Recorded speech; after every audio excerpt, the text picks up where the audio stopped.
Hippocrates is said to have said, "Let food be thy medicine, and let medicine be thy food."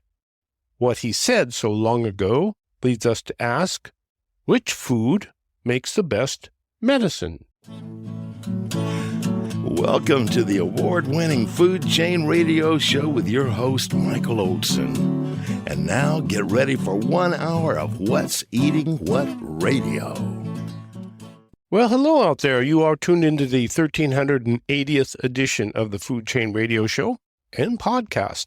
Or hey, perhaps you're among our friends over there in Paphos who are tuned in as we stream along on the Food Chain page at metrofarm.com. Well, whoever you are and wherever you are, welcome aboard. I am Michael Olson, your host for this hour of What's Eating What. Folks, I was once commissioned by an environmental organization to identify a farm crop that could bring people back to the agricultural lands above Paphos, Cyprus. The Cypriots had abandoned the land to work in the casinos that were sprouting up like mushrooms along the Mediterranean coast. I was in from California to come up with some ideas. The land in question was situated high above the legendary birthplace of the legendary Aphrodite, the Greek goddess of love. As we traveled by car through the district, I marveled at how the farms were situated with respect to their environment. The land itself was tilted perfectly so as to capture the maximum amount of sunlight bouncing off the blue waters of the Mediterranean. Plants growing on those lands had to be engineered so as to be powerfully charged with solar energy.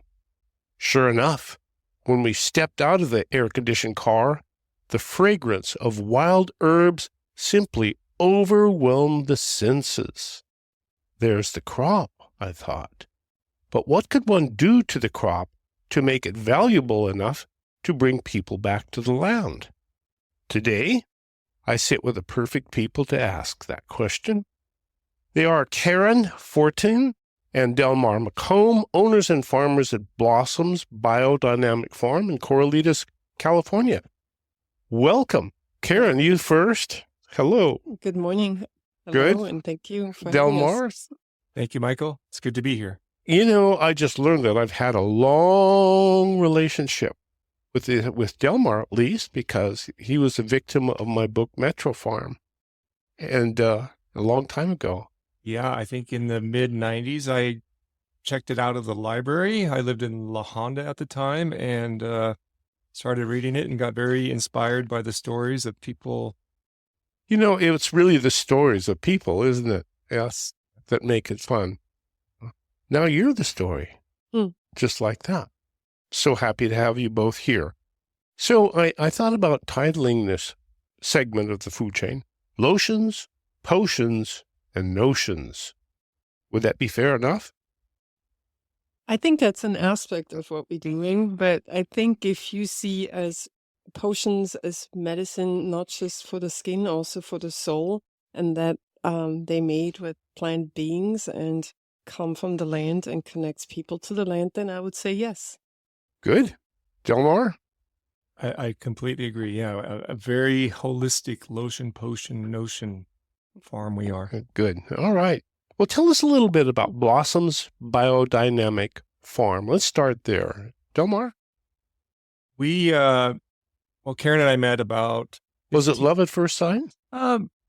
We actually...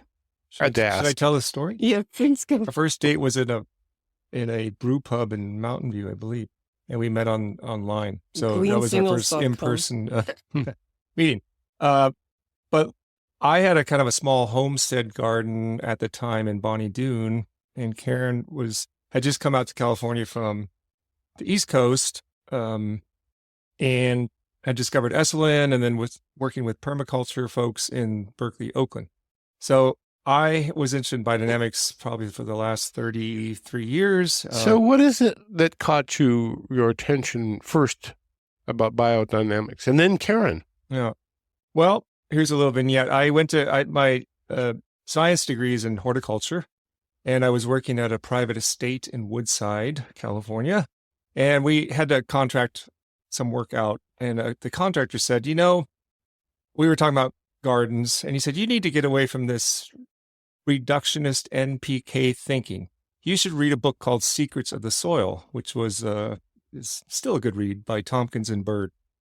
And so I took him up on that challenge because my background was science, and the opening pages was this a picture of people standing around a hole filled full of horns, and they were talking about something called biodynamics, and I had no idea what this whole thing was about, but it captured my I think that's what horns do in biodynamics.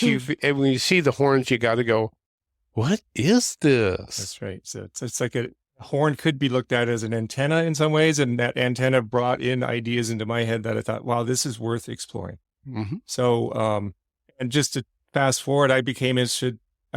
I've always kept that interest, but also got interested in permaculture. I maintained some of my knowledge of chemical agriculture, but what kept coming back to me was biodynamics. Like, wow, this is the holy grail of agriculture, health, farming. It's all in one thing. It's just not the easiest thing to wrap your head around, but once you do, the whole world opens up in a new way. To me, it's kind of like the purest sense of regenerative agriculture. So what is being called regenerative nowadays, which is wonderful, takes many of its precepts from biodynamics. But biodynamics also still goes beyond even regenerative in the sense that it acknowledges that we're embedded in the cosmos. It's not just we're looking down at the ground like, what can I do to my soil to make it more fertile? It's looking like what's happening above. There's this whole symphony of things going on up above, cascading down to us, albeit in microdosing, if you want. What's happening with Saturn, Jupiter? What is going on with the seasons? If you factor all that in, you get the most sustainable regenerative farming you can possibly do. And guess what? It's free if you do it right. It's free. Lovely. You know, F.H. King once wrote a book called Farmers of 40 Centuries. Right.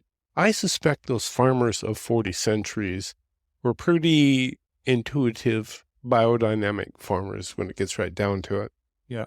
So intuitive is an interesting word. You could say the quote unquote modern human has lost a lot of intuition. I mean, we haven't, but it's gotten overcome by whatever, the internet or something like that.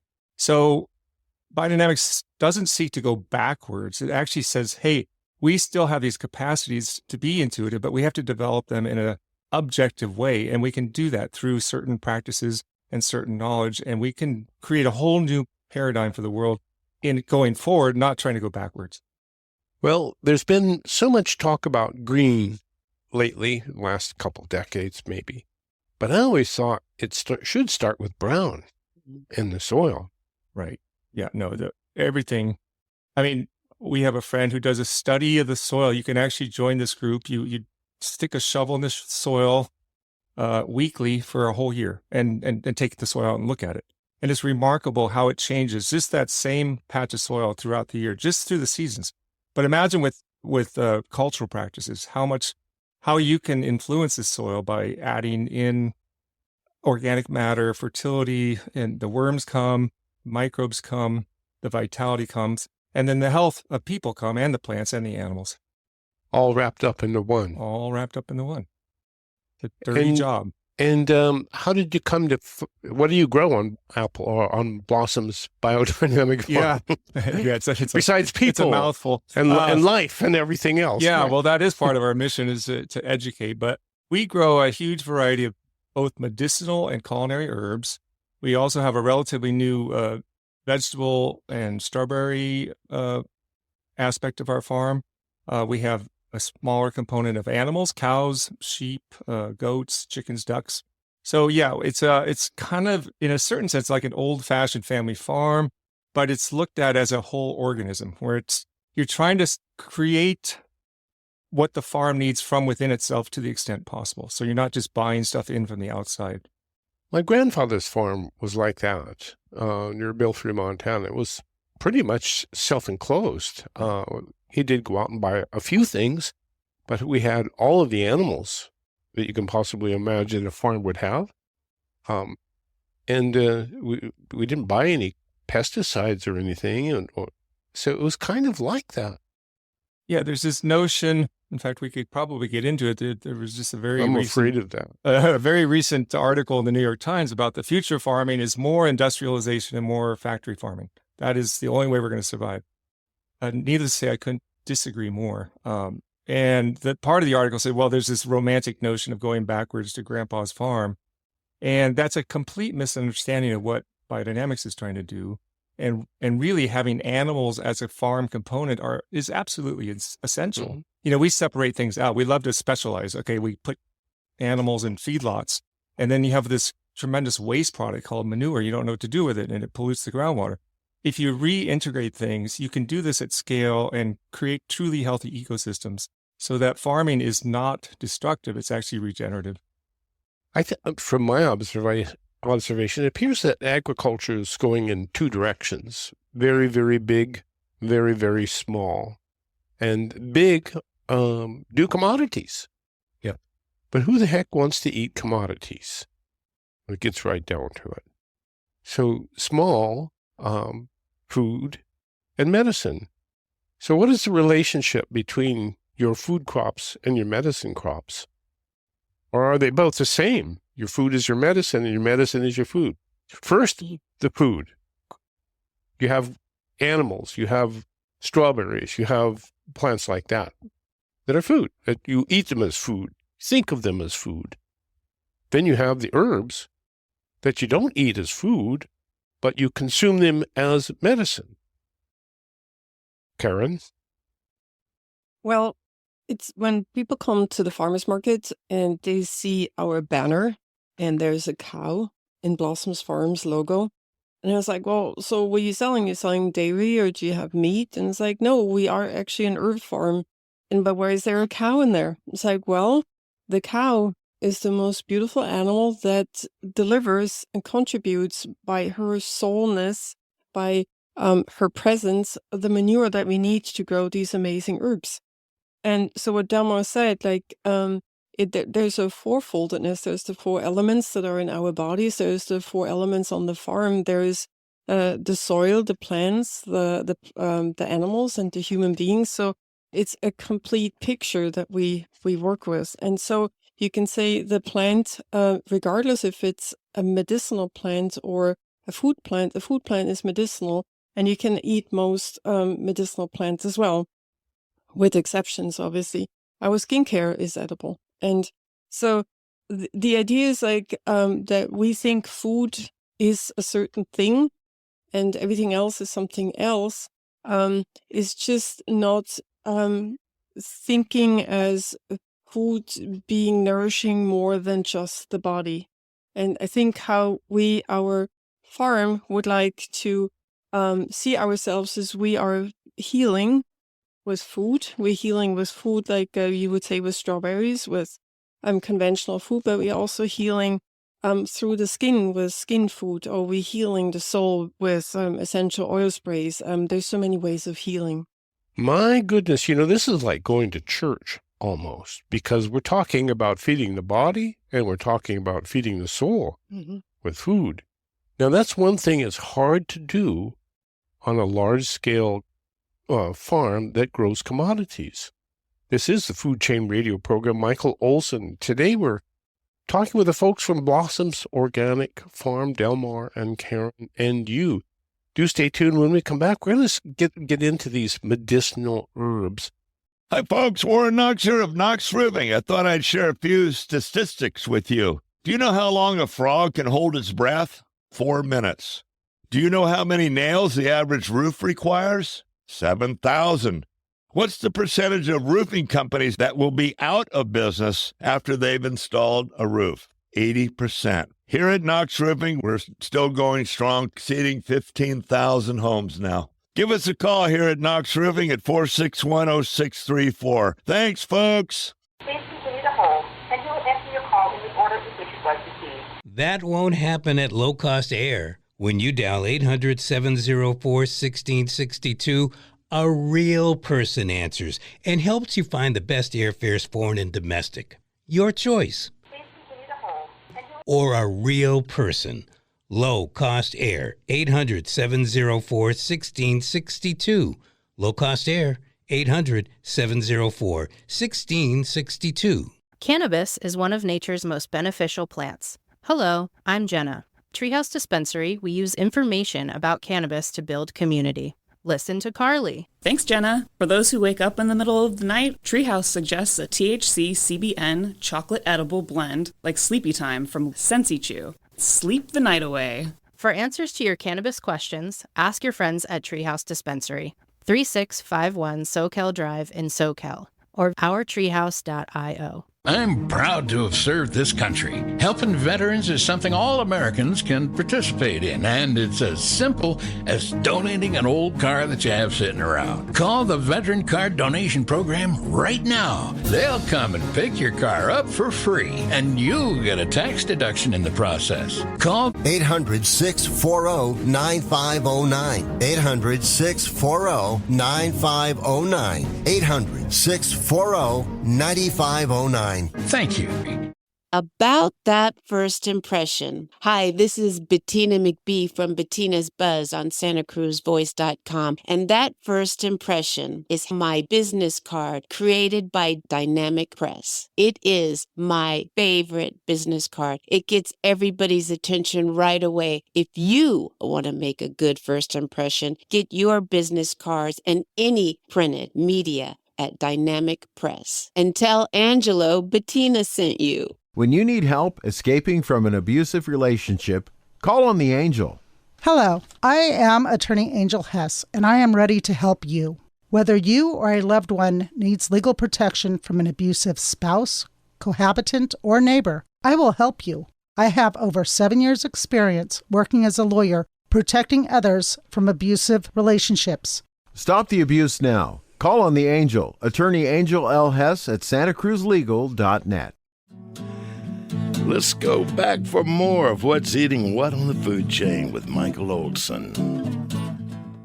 All right, we're roaring along through biodynamic agriculture. But before we move on to the medicinal herbs part of it, I want to make a clarification. Carin says, wait a minute, Michael. This biodynamic is just not a boutique little thing. This is a world-changing piece of philosophy, Delmar. It's a different type of approach to science. It includes regular science. I want to be clear about that. It includes it, but it amplifies that by including. So just quickly, regular science looks at weighing things, counting things, and measuring things. That's kind of a classic definition of science. Right. And biodynamics says that's great. We have to do that. Absolutely. But guess what? It's leaving out half of the equation. Like everything has a polarity in the world, in the universe. So weight has a polarity, counting has a polarity, measuring has a polarity. So biodynamics includes those polarities. So weight, the polarity of weight is understanding of levity, actually. What are levitational forces? How everyone talks about gravity, that the apple fell on Newton's head, but no one talked about how the apple got up there in the first place. So that's a little picture of what is levity. Counting, quantity. What's the polarity of quantity? It's quality, actually, is the polarity. So you can have X bushels of corn per acre, but what are the qualities of those corns? Are they full of sugars? Are they full of minerals? Are they good for the soil? What are the qualities? So that's an understanding of quality. And the last is measurement. We can measure anything, right? Nanometers. But what's the polarity of measurement? And it's actually, I always like the musical analogy. You have measures of music, and within those measures are notes and rhythm. The rhythm is the polarity of measurement. So what that means is when you do something, anything we do, but particularly on the land with plants, is as important as what you're doing. So renewing and extending further an understanding of rhythm. So that's the little science behind biodynamics. So for those who say, oh, it's kind of that's the church part. Yeah. Well, you hear, oh, I like biodynamics, but it's unscientific. And I say, no, what's really unscientific is today's science because it doesn't think about those other polarities. Okay, so can you take that then and scale that up? Yes, and absolutely, because it's working with these free, I said that early, free forces from nature itself And you can harness those and put those into the land with an understanding. So you're not mining, even of organics, you're mining, let's say, Chilean bat guano. Well, it's a great fertilizer, but how can you do that forever? Probably not. Can you mine forever? No. So how can you remain to be 40 centuries? Yeah. So, and this is one way. So it's absolutely scalable. Carin?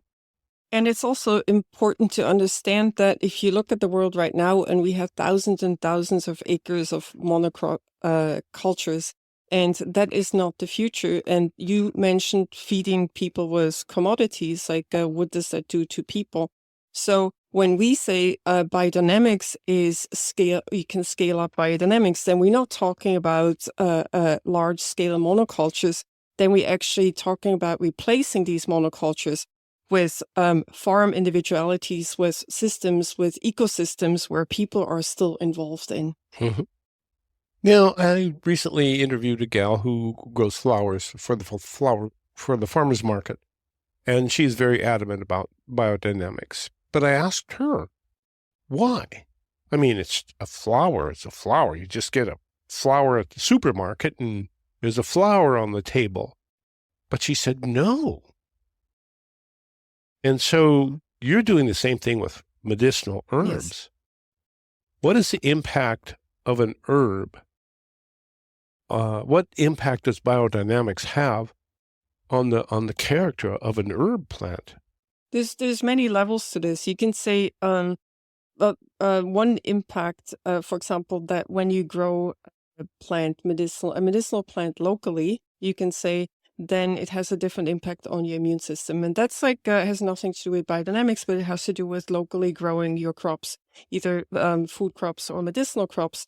Because when you feed yourself out of the local ecosystem and the local watershed, then your body actually becomes accustomed to pathogens, to the water, to the climate, and eventually it strengthens your immune system that way because you're eating out of that system. So that's one thing. And you can say that's part of biodynamics. Home cooking. But local Yes, growing and food. home cooking, you can say that's one thing. And that, but when you go to the next level, you can say, okay, this is not just growing locally, it's also looking at the cosmos. So we all are used to the influence of the moon, right? Kind of, we see the moon moving the oceans or cycles with women. All the other kind of say planets actually have an influence on us. And our birth chart is basically the picture of the cosmos when we were born. And acknowledging these things, and the planets are also represented in weather. So when I work with plants, then I pay attention not only to the weather, also what the planets are doing. I pay attention to the day, the time of the day. So like when is the sun the strongest? When is the moon the strongest? And once you start doing all these things, then you start dancing kind of with the planets, and you actually kind of start listening. For me, it's all about listening, because like conventional agriculture is, okay, I have a production plan, and today I have to harvest sage regardless what the weather is, right? And then the production, same thing. But if you start actually listening to the weather, what is the temperature today, kind of, are we on a waxing, on a waning moon, which can be difficult, but it can be done on a commercial scale as well. It's an approximation then, but you start paying attention. And that's actually a mantra on our farm, pay attention.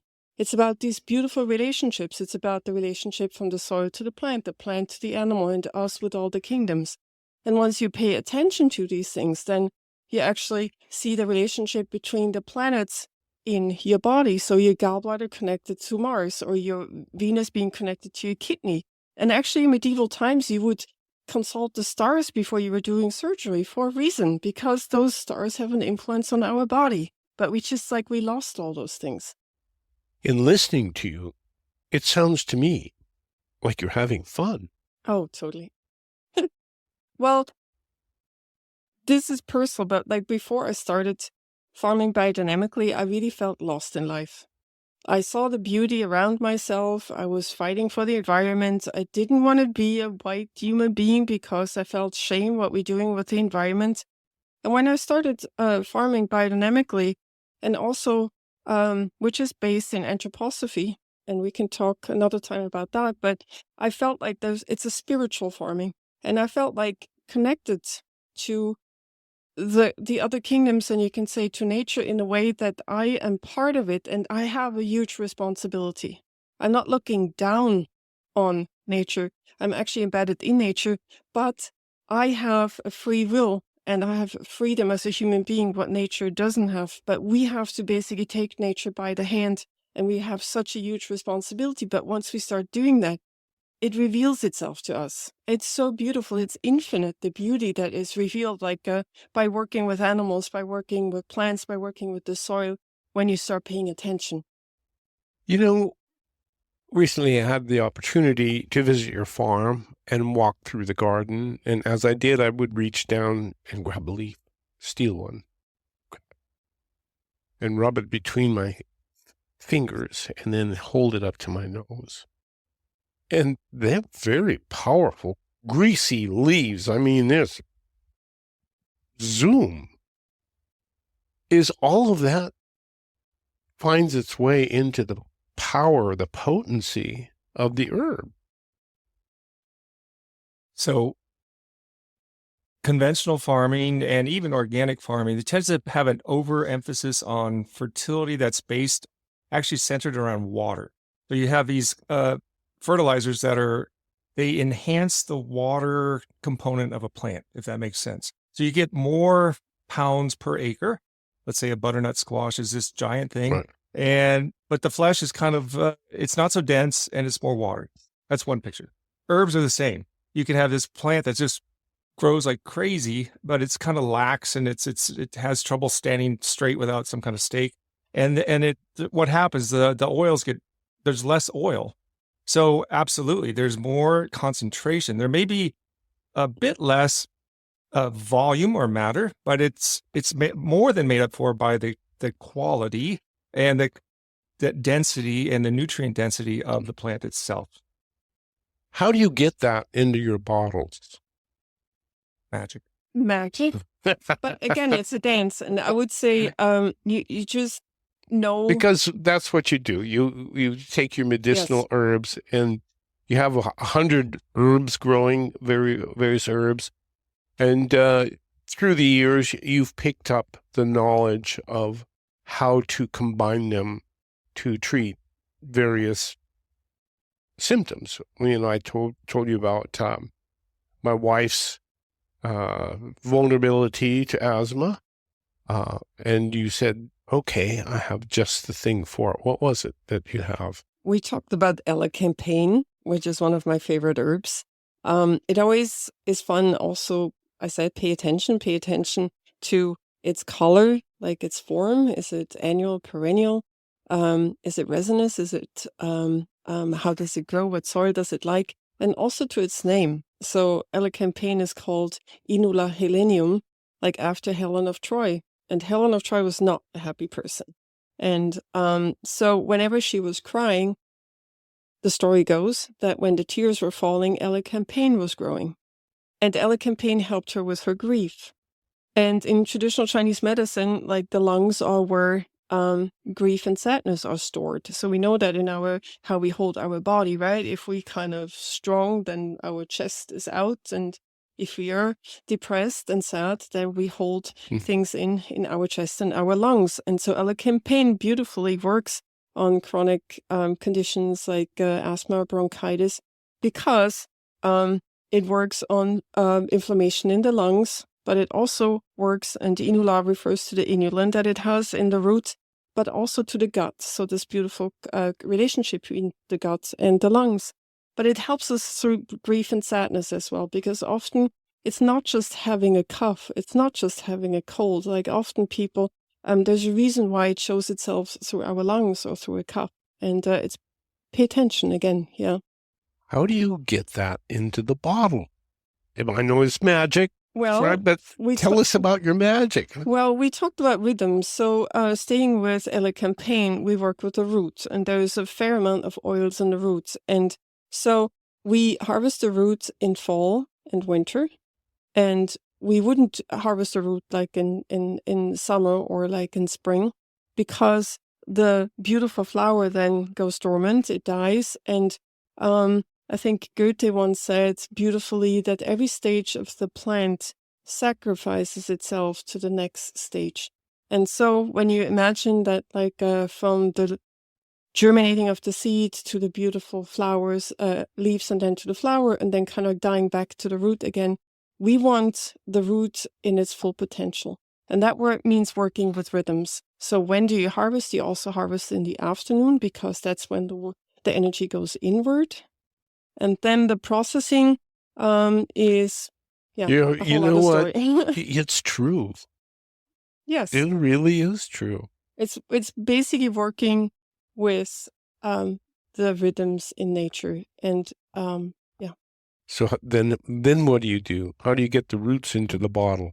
The roots in the bottle, we chop the root. I mean, after washing, obviously, the root is chopped. And then you can either work with dried or with fresh root. And then it goes into alcohol. We work with certified cane alcohol. And cane is a bit less, it's softer than vodka or grain alcohol.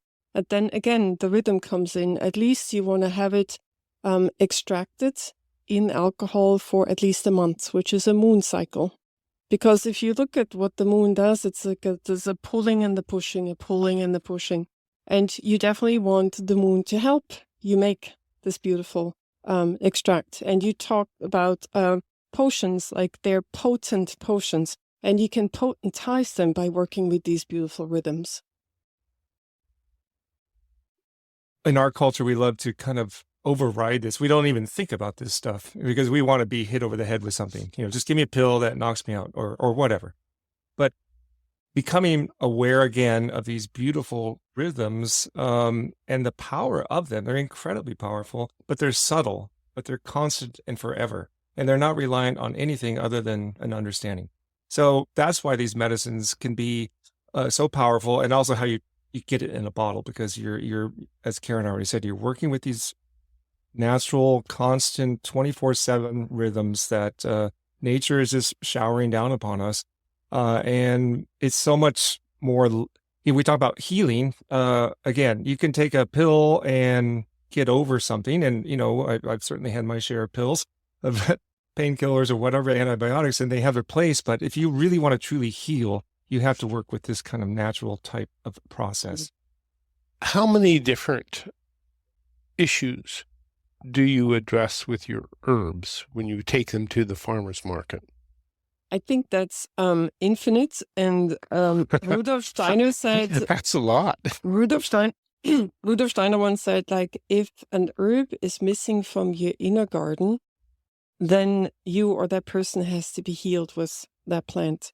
So if you look at our psyche as our body as well, being reflected in nature, so then there is an herb for everything that is in us and vice versa.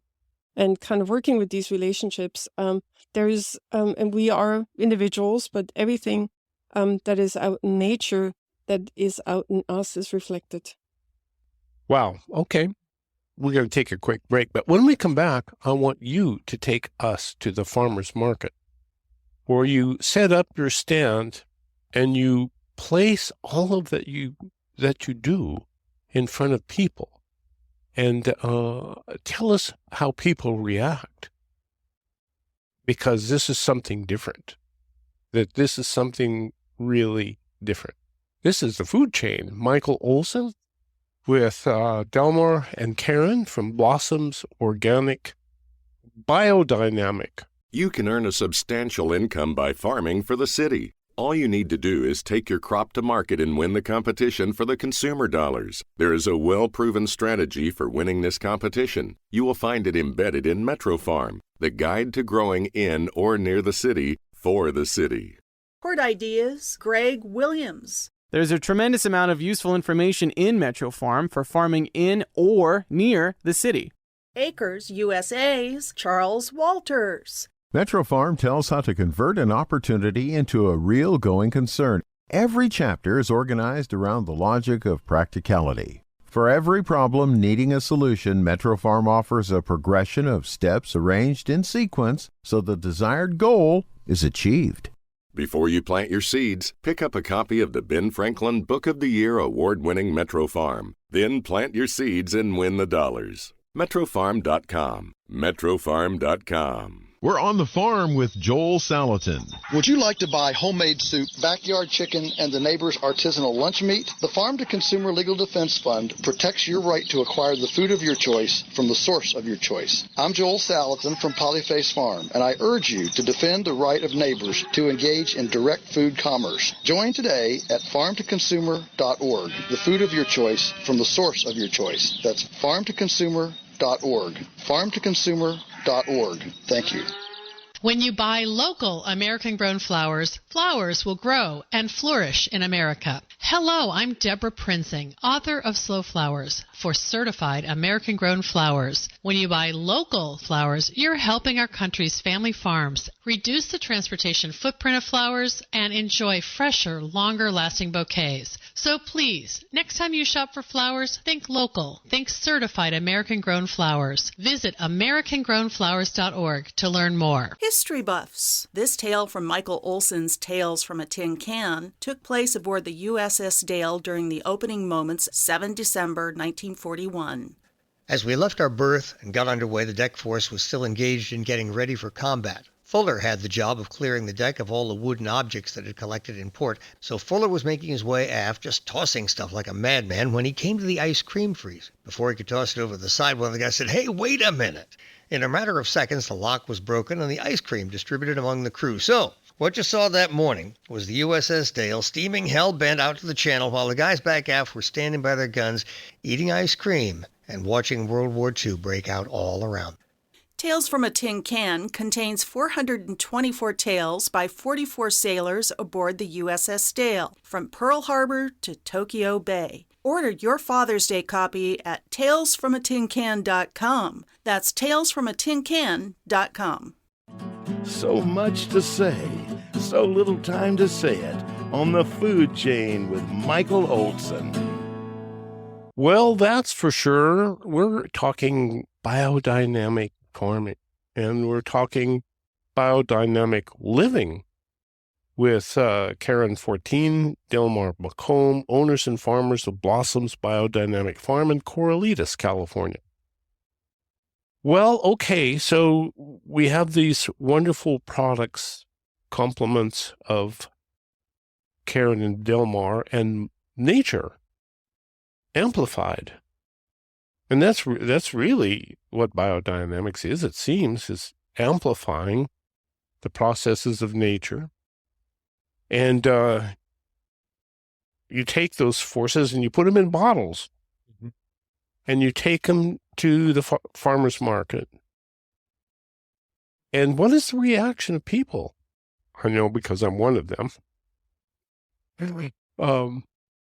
who are very fascinated with the bottles. What's in the bottles, they'll say. Well, know thy audience. Sometimes I spray people with hydrosols, which is a beautiful essential oil spray. And people are defenseless when it comes to senses. And sometimes it starts over an ailment, like someone has something that they want to be healed from. And Delmar just said, like in biodynamics, there's no pill. There is a responsibility of the human being. So it's all about imaginations. It's just, if I just give someone elecampane for their cough, then it might do its magic silently. But it's even more potent if you point out the relationship to grief, if you point out to what the lungs are doing in your body, kind of how they open to the world, like how do you breathe, and how they connected to your digestive system. So maybe it's not your lung that is kind of causing that cough, maybe it's your digestive system. And how is your digestive system? So it starts conversation about the complexity, who we are, and how everything is connected. And everyone is just interested in that. Isn't it too complicated? I think people can get overwhelmed for sure. Mm-hmm. But what also is more common is people get curious. Like it's like you can almost see little lights turning, like, wow, I never thought of that before. This. And then, you often get, I have to read more about this or whatever. So yes, we're You mean there's something not in my Fruit Loops that I'm missing? Right. There's a lot of things in Fruit Loops, but not the things we need. So yeah, I think we all want this simple solution to health and healing and life in general. Just give me a simple answer. But if someone's truly meant to, I think people actually come to us almost subconsciously sometimes. Like they are drawn to us and something they need to see or experience, even if they consciously don't want to. You're in an environment of food, and not only food, but local food. Not only local food, but food with its farmer's face on it. So these are people who grew the food, and they know what's in the food. And similarly, when they come upon your booth with all of its bottles and the cow, it's a striking difference to the world out there, to the supermarket world, to the big box store world. And to those who are attentive, it's easy to get caught up in it, like I did. And it also, you train people. And must be a pretty intensive process because of all the knowledge that you have. And I've talked with your salespeople a number of times, and they seem to know. So how do they get all the information? Well, you have to work with people who are, like Delmar said, once these doors open, you really get curious. You get curious about yourself. You get curious about how are these things connected. And again, going back to the pill, a pill disempowers you. But if you start paying attention to what's going on in your body and how you have a responsibility for it and how you can change it even by thinking, it really empowers you. And it's beautiful. And when you start kind of walking through a garden and you start smelling and seeing and tasting, it's empowering because it's not me and my environment. It's basically the connection between the both. Do you have your people who are selling your products come out to the farm and walk through the farm and grab some of the leaves and rub them between your fingers? It's both. Sometimes there's a reality, right? Like people are hired for a certain amount of time and have their lives. That's what I was wondering, yeah. But we do, often people are part of production as well. Sometimes they work in the garden. We try to have someone involved as much as possible because that when you actually sell our products that you are representing, that you see literally in front of you the garden that you're talking about that you sell in a bottle. There you go. A garden in a bottle. Yeah. Good. And you say that there is an infinite number of issues that you can address with your 100 medicinal herbs and combinations thereof. So in any bottle, there might be a number of different herbs, correct? Lately, we started making blends. Like the first years, I really religiously just made single herb tinctures and salves. And the reason why is because I learned that where you are right now. So in this time in your biography, you are very different than, let's say, a week, 2 years, 20 years from now. And in anthroposophic medicine and in biodynamics, you look at the human being as threefolded. You have a nerve sense system, you have a rhythmic system with your heart and your lungs, but then you have a metabolic and reproductive system. And if you just imagine that when these three systems are imbalanced, then you're healthy. But if one system is totally out of whack, like let's say the lungs are inflamed, then the other two systems are also kind of suffering. So a three-system approach that you would take, like instead of just healing one system, you would actually heal all three systems, and you would do that with a triangle with 3 herbs. But then people come to the farmers market and you can do only so much education. Our displays are a lot of education. Our salespeople, like we are educating a lot, but someone comes and is like, what's elecampane? So there's an elecampane tincture. So we started to do blends that are addressing these three systems. Okay. So like a respiratory blend is addressing kind of the anxiety that came during COVID, like with the lung inflammation, but then also supporting the immune system and the liver and the metabolic system. So you do like a system that is really looking at the human being as a whole. Okay. Rudolf Steiner. You're selling Rudolf Steiner in a bottle to people walking by shopping for cabbage or something.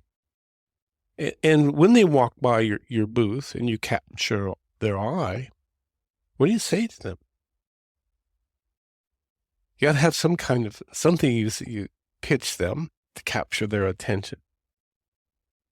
You know, we're talking about biodynamics on this program as we speak. In general, it's not the first thing we start with at the farmers market. We both were kind of taught, if you were, as it were, to not, promote anything.